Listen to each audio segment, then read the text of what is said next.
பல்லாயிரக்கணக்கான அடியவர்கள் நாகம் பூசித்த ஆலயம்.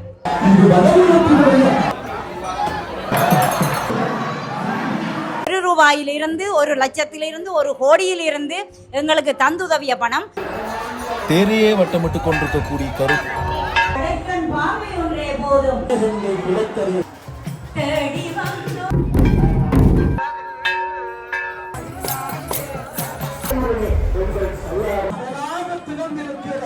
அதாவது தங்களுடைய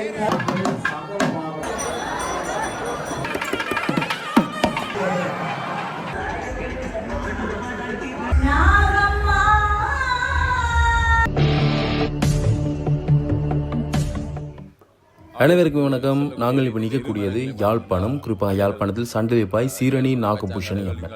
இன்றைய தினம் என்னுடைய ஆலயத்தில் வந்து பார்த்தீங்கன்னா தேர் திருவிழா சிறப்பாக இடம்பெறப் போகின்றது.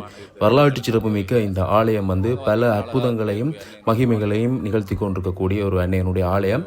நாகபூஷணி அம்மன் என்று சொல்லப்படுகின்ற நைனை நாகபூஷணி அம்மனுக்கு அடுத்ததாக பார்க்கப்பட்டு கொண்டிருக்கக்கூடிய ஒரு ஆலயமாகவும் இருக்குது. ஆயிரக்கணக்கான அடியர்கள் வந்து இன்றைய தினம் இங்கே வருவினம்.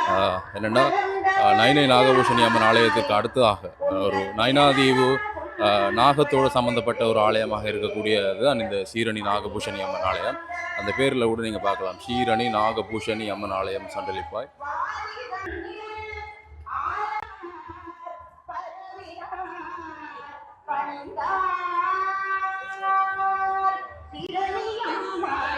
மூன்று தேர் வந்து இங்கே இழுக்க போகுது. முன்னுக்கு 2 தேர் இருக்குது, அங்கால ஒரு தேர் இருக்குது. உள்ளுக்கு பாடல் எல்லாமே படித்து கொண்டிருக்கணும். ஆலயத்துக்கு முன்னாலே பார்த்தீங்கன்னா ஒரு நந்தி உண்டு. ஆலயத்தை நோக்கி பார்த்து கொண்டிருக்கக்கூடிய மாதிரி நந்தி ஒன்று இருக்குது. நீங்கள் இது நயனாதேவிலையும் பார்க்கலாம். நயனாதேவியில் மிகப்பெரிய அளவிலான ஒரு நந்தியினுடைய உருவம் இருக்குது. அதே மாதிரி இங்கேயும் வந்து ஒரு நந்தியினுடைய உருவம் இருக்குது. தேங்காய்கள் எல்லாமே இந்த இடத்துல குவிக்கப்பட்டிருக்கு. லட்சங்கள். இங்கே பார்த்தீங்கன்னா இந்த அன்னையனுடைய தேர்.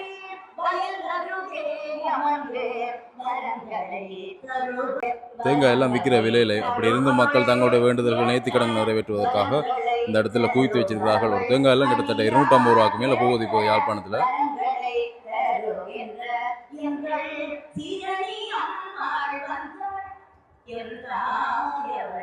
ஆலயத்துக்குள்ளே வசந்த மண்ட பூஜைகள் நிறைவடைந்து தற்பொழுது பார்த்தீங்கன்னா தேவாரம் பாடிக்கொண்டிருக்கிறோம்.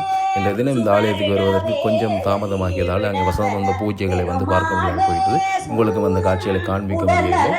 தற்பொழுது நாங்கள் ஆலயத்திற்கு உள்ளுக்கு சென்று கொண்டிருக்கின்றோம். உள்ளுக்கினி சுவாமி உள்வீதி வலம் வந்து தேரில் வந்து ஆரோகணிப்பார், தேரில் வந்து காட்சி தருவார். அந்த அற்புதமான காட்சிகளை பார்க்கலாம். பிரம்மாண்டமாக இருக்கக்கூடிய அந்த ஆலயம் ஒரு மாளிகையை போல காட்சி தரக்கூடிய இந்த ஆலயம் அண்மையில் தான் கும்பாபிஷேகம் நன்றிருந்தது.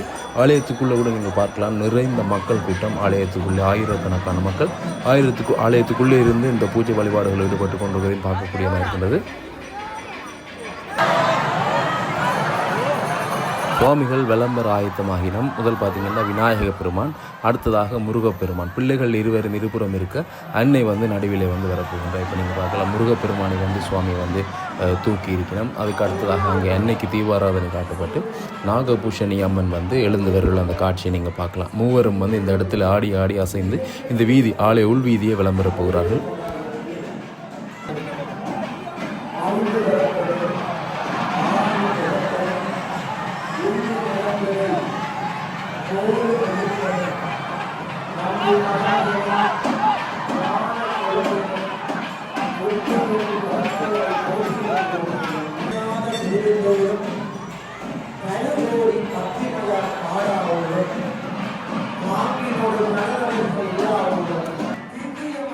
அங்கே நாகம் குடைபிடிக்க பூக்கள் தூவ அழகாக வந்து கொண்டிருக்கிற அந்த அன்னையினுடைய காட்சி.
உருவாகி இருக்கக்கூடிய அன்னையினுடைய இந்த ஆலயத்தினுள்ளே அழகாக அன்னையும் இங்கே எழுந்தருளி வந்து கொண்டிருக்கிற இந்த காட்சிகள் அவ்வளோத்துக்கு அற்புதமாகவும் பிரமாதமாகவும் பார்க்கக்கூடியதாக இருக்கின்றது.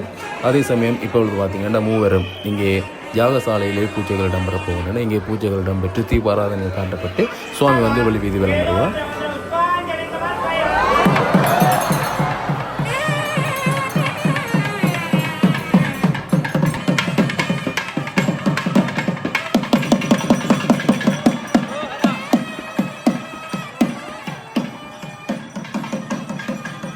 ஆலயத்தினுடைய வெளி வீதியிலே நிறைந்த அடியேறு கூட்டங்களை பார்க்கக்கூடிய மாதிரி இருக்கின்றது. கைகளிலே தீச்சட்டிகளை ஏந்திய வண்ணம் பெண்கள் வந்து இருபுறமாகவும் இருக்கிறார்கள். அன்னையினுடைய அந்த வருகையை பார்த்த வண்ணம்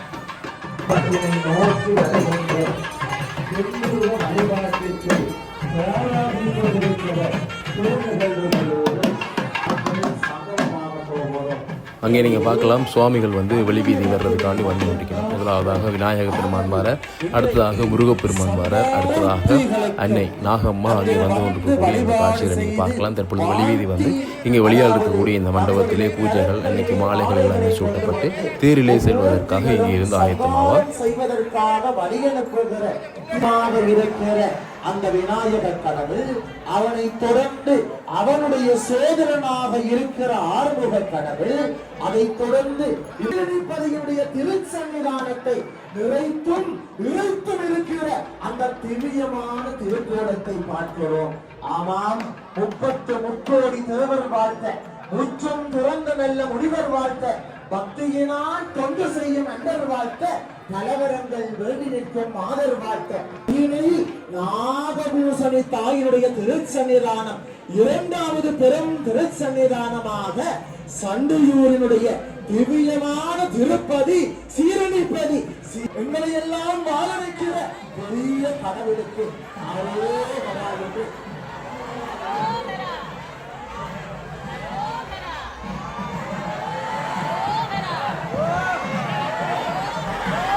ஆமாம், அங்கே நெற்றிருமூர்த்திகளை சுற்றாட இடைநிறுத்தி சிவகங்கை குளத்தருகே எங்கள் சீரனை தாய் சிரித்திருப்பாள். பெண்ணவளின் கண்ணழகை பேசி முடியாது, பேரழகு கீழாக வேறொன்றும் கிடையாது அல்லவா. விளங்குகின்ற கருணை கடலாக திகழ்கிறார் என்பதனுடைய அடையாளம் இன்றைக்கு கடலாக திகழ்ந்திருக்கிற அடியார் கூட்டம் அதற்கு சான்று. தற்பொழுது சுவாமிகள் ஆலயத்தினுடைய வெளியாளி வருகிறார்கள். இங்கே ஆடி பார்த்தீங்கன்னா நாங்கள் தேருக்கு செல்ல போயினோம். 3 தேர்கள் இங்கே இருக்குது.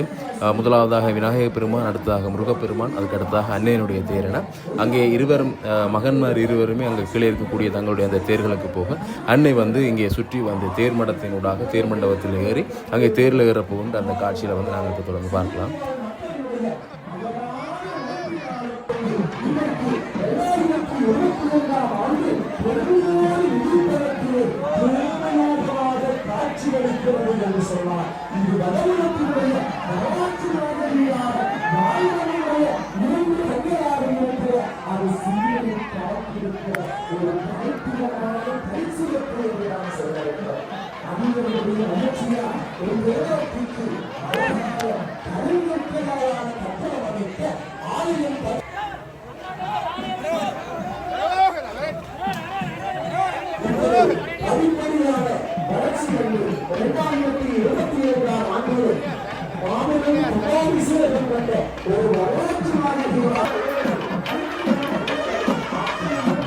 அங்கே மகன்கள் இருவரும் தங்களுடைய தேர்களுக்கு செல்ல, அதாவது விநாயக பெருமானும் முருகப்பெருமானும் அவர்களுடைய தேர்களுக்கு செல்ல இங்கே அன்னை வந்து தேர்மேடையினூடாக ஏறி தன்னுடைய தேருக்கு செல்வதற்காக இங்கே வந்து கொண்டிருக்கின்றார்.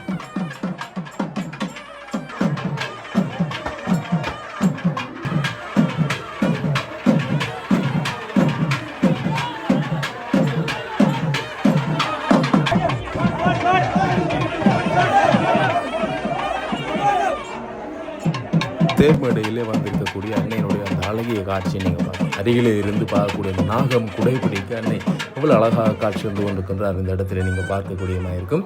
அதே சமயம் இங்கால நாங்கள் பார்க்கலாம் அடியவர்கள் அன்னையினுடைய வருகையை ஆவலோடு பார்த்து கொண்டிருக்கிறார்கள். வெயில் என்ற காரணத்தால் பார்த்தீங்கன்னா இங்கே இருக்கக்கூடிய சூழ்ந்திருக்கக்கூடிய அடியவர்கள் எல்லாருமே அந்த இணலை தேடி அந்த இடத்துக்கு சென்று இருக்கிறார்கள். நீங்கள் பார்க்கக்கூடிய மாதிரி இருக்கும். இந்த அருகிலே கொஞ்சம் மக்கள் இருக்கிறார்கள். அதே மாதிரி ஆலயத்துக்குள்ளே நிறைய பேர் இருக்கிறார்கள். அதே மாதிரி எங்கெங்கெல்லாம் மரம் இருக்குதோ அந்த மரங்களுக்கு கீழே எல்லாருமே நிழலை தேடி சென்றிருக்கிறார்கள். இல்லாட்டி இந்த இடம் நிறைந்திருக்கக்கூடிய அந்த காட்சியை நாங்கள் பார்க்கலாம். இங்கே பார்த்தீங்கன்னா காவடிகள் வரவழைக்கிட்டு நீங்கள் பார்க்கலாம். வாயில் பகுதியில் வந்து அண்ணனோட தேர் அசைந்ததுக்கு பிறகு அந்த தேருக்கு பின்னே வருவதற்காக காவடிகள்லாம் வாங்கி தயாராக இருக்குது. இங்கால வந்து மக்கள் கூடியிருக்கிறார்கள் இந்த தேரோட்டத்தை காண்பதற்காக. முன்னால விநாயகர் பெருமானுக்குரிய தேர், அதுக்கு அடுத்ததாக அங்கால முருகனுடைய தேர், அதுக்கு அடுத்ததாக அண்ணனுடைய தேர். அண்ணன் தேரில் ஏறியிருக்கா இன்னும் தீபாராதனை காட்டப்படவில்லை. தேரில் இருக்கக்கூடிய அன்னைக்கு தீபாராதனைகள் காட்டப்படுகின்றது.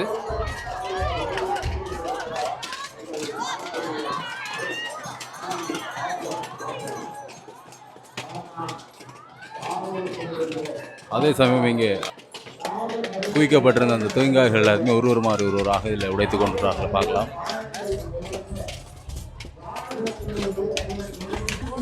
தேரிலே அமர்ந்திருக்கக்கூடிய அண்ணனுடைய அந்த அழகிய காட்சி நீங்கள் பார்க்கலாம். அங்கே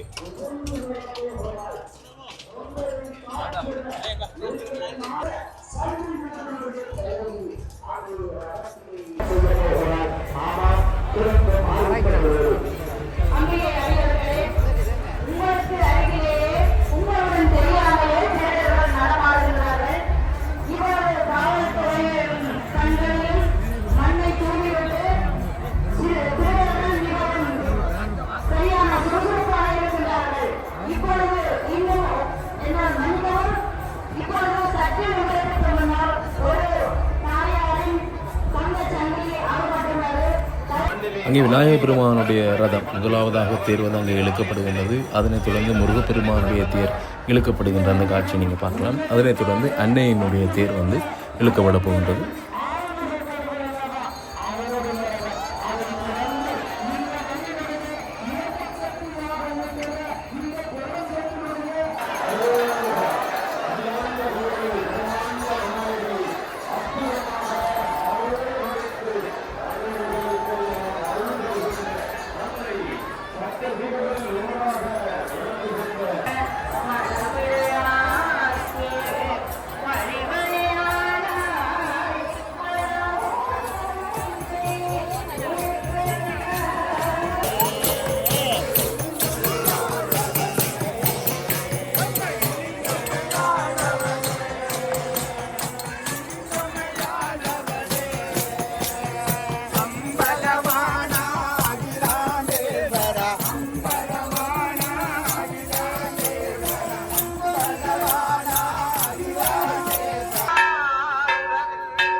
அங்கே தேரிலே சுவாமி ஏறியது. தேர் வெளியால் வந்ததுமே அந்த தேரை சுற்றியே கருடன் வட்டமிட்டு கொண்டிருந்த காட்சி வந்து அங்கே எல்லாருடைய கண்களும் வந்து அங்கே நோக்கித்தான் இருந்தது. அந்த கருடன் நோக்கித்தான் இருந்தது.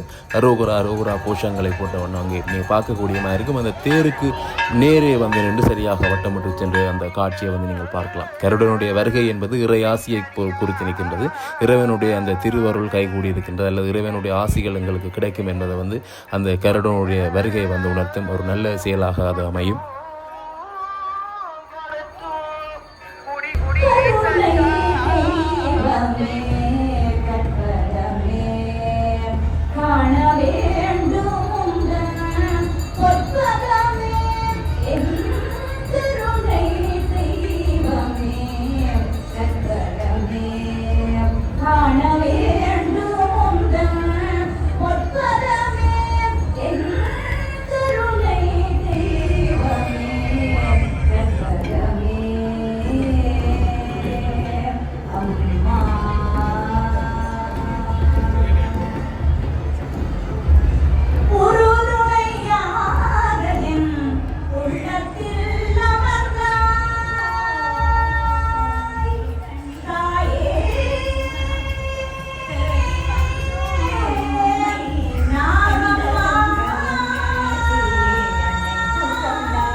அன்னையனுடைய ஆலயத்தை தேடி காவடிகளும் அங்கே நீங்கள் பார்க்கக்கூடிய மாதிரி இருக்கும். தொடர்ச்சியாகவே வந்து கொண்டிருக்கின்றன. தூக்கு காவடிகள், பறவை காவடிகள், ஆட்டை காவடிகள் என பார்த்தீங்கன்னா இங்கே காவடிகளும் தொடர்ச்சியாக வந்து கொண்டிருக்கிறத பார்க்கலாம்.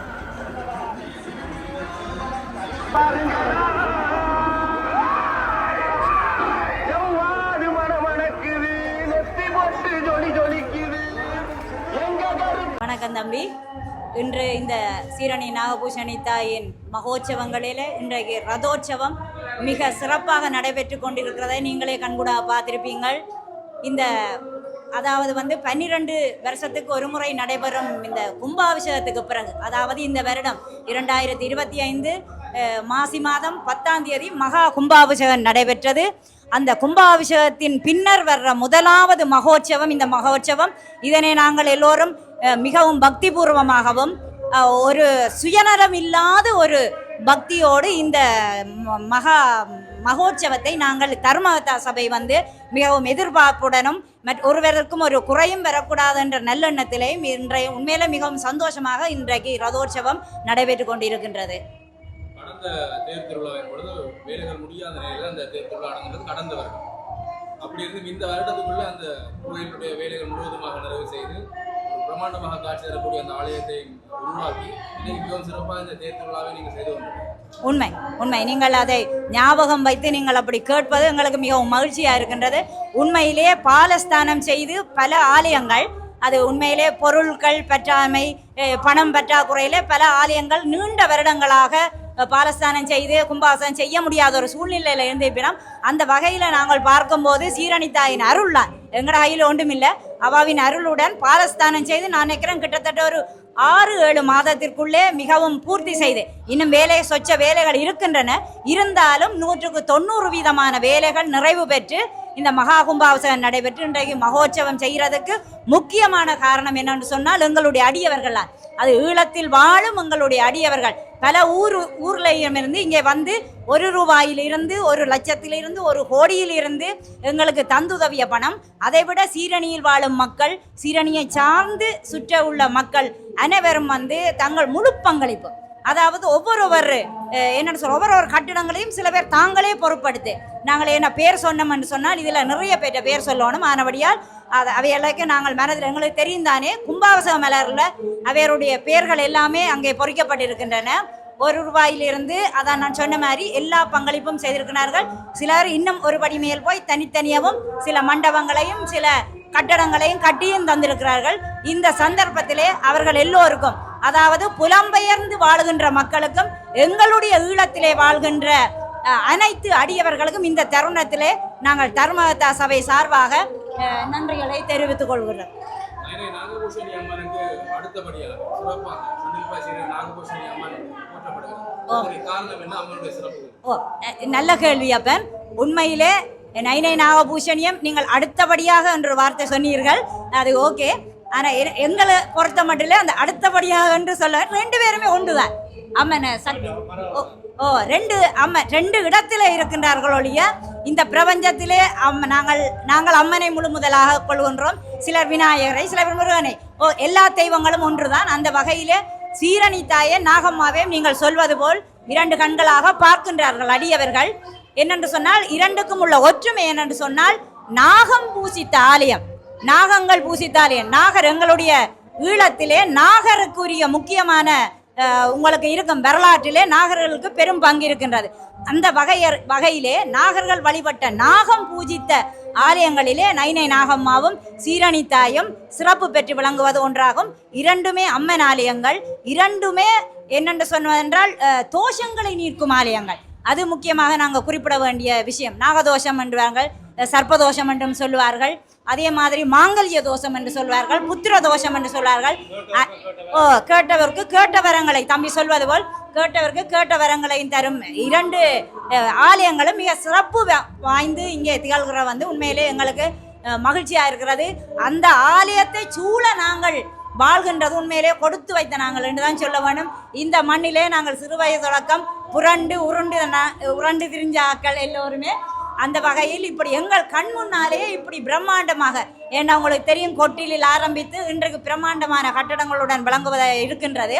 அந்த வகையிலே நாங்கள் மிகவும் பார்த்து வியப்படைந்து அம்மாளை நினைத்து நாங்கள் பரவசமாகின்றோம். ஓ, அதே மாதிரி நாங்கள் உங்களுக்கு புத்தகத்திலே நாங்கள் எல்லாம் அதை பிரசுரித்திருக்கின்றோம். ஏனென்று சொன்னால் 2023ஆம் ஆண்டு புதிய தர்மார்த்த சபை உருவாக்கப்பட்டு அவர்களுடன் இணைந்து எங்களுடைய இந்து இளைஞர் மன்றம், உண்மையிலே இளைஞர்கள் இல்லாவிட்டால் நாங்கள் தனித்து எதுவும் செய்ய முடியாது. அதான் அந்த தேர் திருவிழாவின் தத்துவத்திலே இதுவும் ஒன்று, ஊர் கூடி தேர் இழுப்பது என்று சொல்வார்கள். அந்த வகையிலே நாங்கள் தர்மகர்த்தா சபையினர் 11 பேர் இருக்கின்றோம். அவர்களுடன் இணைந்து எங்களுடைய பிள்ளைகள், அதாவது இந்து இளைஞர் மன்றத்தினர், அவர்களும் தங்களுடைய பங்களிப்பினை மிகவும் சிறப்பாக விளங்குகின்றார்கள்.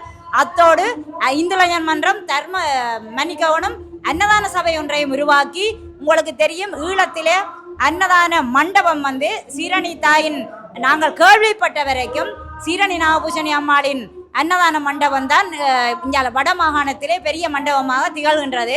வேறு இருக்கின்றோ தெரியாது, நாங்கள் அறிந்த வரையில் கூறுகின்றோம். அப்படி சிறப்பு வாய்ந்த அன்னதான மண்டபத்தினையும் எங்களுடைய இந்து இளைஞர் மன்றத்தின் முயற்சியினால் தான் அதுவும் உருவாக்கப்பட்டது. மக்களுடைய பங்களிப்பு இன்றைக்கும் இருக்குது, அது குறிப்பிடத்தக்க விஷயமாகும். மக்களுடைய ஆன்மீக மன்றமும் அத்தோடு 7 பேர் கொண்ட ஒரு ஆன்மீக மன்றமும் இங்கே நாங்கள் அமைத்திருக்கின்றோம். எல்லா மன்றங்களும் தர்மகர்த்தா சபையின் பார்வைக்கு கீழே இருந்து ஒற்றுமையாக செயல்படுகிறார்கள். ஆன்மீக மன்றத்திலும் 7 உறுப்பினர்கள் இருக்கிறார்கள். ஏனென்று சொன்னால் நாங்கள் ஆலயங்களை தனிய, அதாவது ஒருவருக்கு நாங்கள் இப்படி செய் என்று சொல்வதை விட நாங்கள் ஆன்மீகத்தின் ஊடாக, அதாவது கலைகளின் ஊடாக, சமய, அதாவது சொற்பொழிவுகள், கலை நிகழ்வுகள், நடன நிகழ்வுகள், பாடல்கள், நாடகங்கள் என்பவற்றை சிறு வயதினர் தொடக்கம் முதியவர்களுடன் கொண்டு செல்வதே அந்த ஆன்மீக மன்றத்தின் நோக்கமாகும். இந்த வகையிலே நாங்கள் ஒரு சிறந்த ஒரு தர்மகர்த்தா சபையாய் இருக்கிறோம் என்று பலவர், நாங்களே எங்களை பெருமைப்படுத்துவதில் ஒன்றுமே இல்லை, அடியவர்கள் பலரும் எங்களிடம் கூறும்போது எங்களுக்கு மிகவும் சந்தோஷமாக இருக்கின்றது. நன்றி.